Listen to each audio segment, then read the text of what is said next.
ஆரம்பத்தில் அல்லாடி பிறகு ஏற்றம் கண்ட ஏவிஎம் ஸ்டுடியோவின் ஒரு பகுதி அப்பார்ட்மெண்டாக மாறப்போகிறது என்ற செய்தியை இன்று படித்ததன் விளைவே இந்த பதிவு.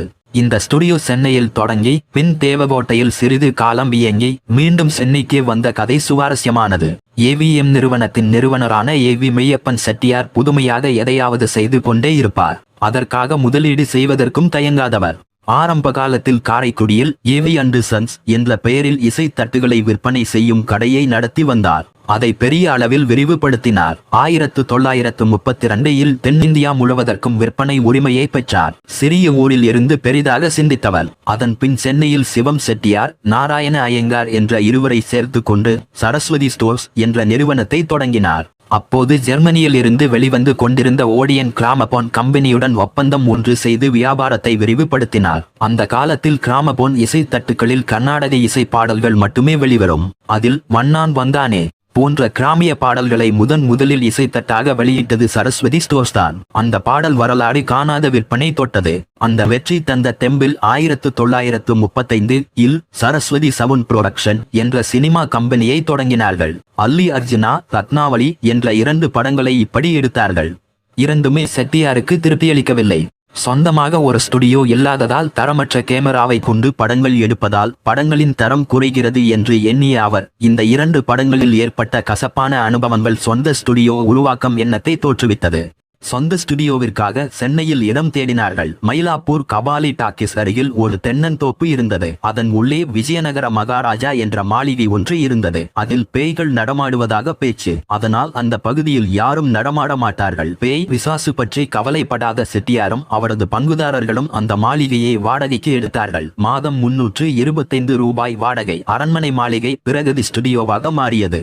முதலாக ஒரு தெலுங்கு படத்தை தயாரித்தார்கள். அன்றைக்கெல்லாம் நடிகர்களுக்கு மாத சம்பளம் தான். நடிகர் டி.ஆர். ராமச்சந்திரனுக்கு மாத சம்பளம் 67 ரூபாய். ஆனா 1941 சபாபதி என்ற படத்தை தயாரித்து இயக்கினார் மெய்யப்ப செட்டியார். அதன் பின் 1945 ஸ்ரீவள்ளி படத்தை பிரகதி ஸ்டுடியோவில் தயாரித்து இயக்கி வெளியிட்டார். இந்த படத்தில் டி.ஆர். மகாலிங்கம், ருக்மணி நாயகன் நாயகியாக நடித்திருந்தார்கள். படம் சூப்பர் டூப்பர் ஹிட். 1934 இருந்து 1940 வரை சினிமா துறையில் நஷ்டத்தையே சந்தித்து வந்த செட்டியாருக்கு சபாபதி சிறிய ஏற்றத்தை தந்தது. ஸ்ரீவள்ளி உச்சத்திற்கு கொண்டு போனது. அந்த மகிழ்ச்சியை கொண்டாட காஷ்மீர் சென்று வந்தார். சென்னை திரும்பிய செட்டியாருக்கு பேரதிர்ச்சி காத்திருந்தது. அவரின் பங்குதாரர்கள் வேறு தொழிலில் ஈடுபட முடிவு செய்திருந்தார்கள். பேய் பங்களாவாக இருந்த மாளிகை பிரகதி ஸ்டுடியோவாக மாறிய பின் செல்வாக்கு கூடியது. அதனால் அதை 7 லட்சம் ரூபாய்க்கு விலை பேசிவிட்டார்கள். செட்டியாருக்கு என்ன செய்வதென்று தெரியவில்லை. கடைசியாக தயாரித்த ஸ்ரீவள்ளி வசூலை அள்ளி குவித்து கொண்டிருந்தது. இனி கூட்டு சேராமல் தனியாக தொழில் செய்வது என்று செட்டியார் தீர்மானித்தார். ஆனால் அப்போது உலக யுத்தம் தொடங்கி இருந்த நேரம். பிலிம் இறக்குமதி இல்லை. இருந்தாலும் பிலிமுக்கு ஆர்டர் கொடுத்தார். யுத்தம் முடிந்ததும் அனுப்பி வைக்க சொன்னார். யுத்தம் முடிந்தது. பிலிம் மட்டுமல்லாமல் கேமரா, ஒளிப்பதிவு கருவி ஆகியவற்றை வாங்கினார். எல்லாம் வந்துவிட்டது. ஆனால் சென்னை நகர் முழுவதும் மின்சாரம் இல்லை. யுத்தம் காரணமாக அமலில் இருந்த மின்வெட்டு நீக்கப்படாமலே இருந்தது. தொடர்ந்து இருளில் இருக்கும் சென்னையில் ஸ்டுடியோ ஆரம்பிக்க முடியாது என்ற முடிவுக்கு வந்த செட்டியார் சொந்த ஊரான காரைக்குடியில் புதிய ஸ்டுடியோவை தொடங்க நினைத்தார். காரைக்குடிக்கு வந்த செட்டியாருக்கு முதல் பிரச்சனையாக இருந்தது மின்சாரம் தான். இப்போது போல் அந்த காலத்தில் மின்சாரம் அவ்வளவு சுலபமாக கிடைக்கவில்லை. காரைக்குடி பகுதிக்கு மின்சார விநியோகம் செய்து கொண்டிருந்த மீனாட்சி சுந்தரேஸ்வரர் கார்ப்பரேஷன் என்ற நிறுவனம் 50 கிலோவாட் மின்சாரம் தருவதாக உறுதி தந்தது. அதுவும் நகருக்கு வெளியே தான் தர முடியும் என்றது. செட்டியார் காரைக்குடிக்கு வெளியே இடம் தேடினார். தேவகோட்டை அருகே ஒரு நாடக கொட்டகை இருந்தது. அதை தேவகோட்டை ஜமீன்தார் சோமநாதன் செட்டியார் கட்டியிருந்தார். அந்த நாடக கொட்டகைக்கு 2000 சுற்றிலும் இருக்கும் வெறும் காலி இடத்திற்கு 1000 என மாத வாடகைக்கு அந்த இடத்தை பேசி முடித்தார் செட்டியார். இதுதான் ஏவிஎம்மின் முதல் ஸ்டுடியோ. நாடக கொட்டகை தான் படப்பிடிப்பு தளம். சுற்றிலும் இருந்த வேற்று இடங்களில் சின்ன சின்ன குடிசைகள் அமைக்கப்பட்டன. அதில்தான் நடிகைகள் தனித்தனியாக தங்கிக் கொண்டார்கள். அங்கு மேக்கப் செய்வதற்கும் ஒத்திகை பார்ப்பதற்கும் தனித்தனி குடிசைகள் அமைக்கப்பட்டிருந்தன. இங்கு முதலாக எடுத்த படம் நாம் இருவர் 1947 வருடம் பொங்கலன்று மதுரையில் வெளியிடப்பட்டது. 3 மாதங்கள் கழித்துதான் மார்ச்சில் சென்னையில் வெளியானது. படம் மாபெரும் வெற்றி.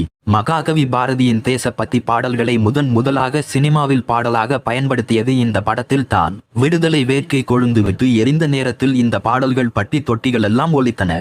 அந்த ஆண்டே வேதாள உலகம் வெளிவந்தது. இந்த படமும் பிரம்மாண்டமான வெற்றி. தமிழ்நாட்டை கடந்து இந்தியா முழுவதும் செட்டியாருக்கு சினிமா உலகில் மதிப்பும் மரியாதையும் கூடியது.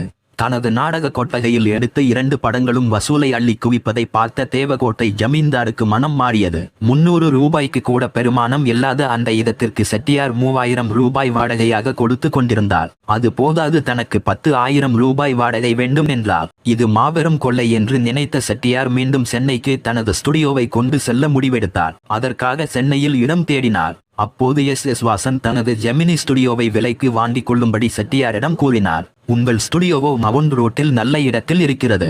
ஏராளமான பொருட்களும் இருக்கின்றன. அவ்வளவு பணம் என்னிடம் இல்லை. கேமரா, ரெக்கார்டிங் மெஷின் எல்லாம் என்னிடம் ஏற்கனவே இருப்பதால் எனக்கு காலி இடம் மட்டும் போதும் என்றார். வடபழனி கோயிலுக்கு சற்று தொலைவில் ஒரு முஸ்லிம் கோல் கிடங்கு ஒன்றை வைத்திருந்தார். அப்போது இந்தியாவிலிருந்து பாகிஸ்தான் பிரிந்த நேரம். நிறைய முஸ்லிம்கள் இந்தியாவில் வாழ பிடிக்காமல் பாகிஸ்தானுக்கு சென்று கொண்டிருந்தார்கள். அப்படி சென்றவர்களில் ஒருவர்தான் தோல்ஷாப் சாயபு. அவருக்கு சொந்தமான 10 ஏக்கர் நிலம் அகதி சொத்தாக அறிவிக்கப்பட்டிருந்தது.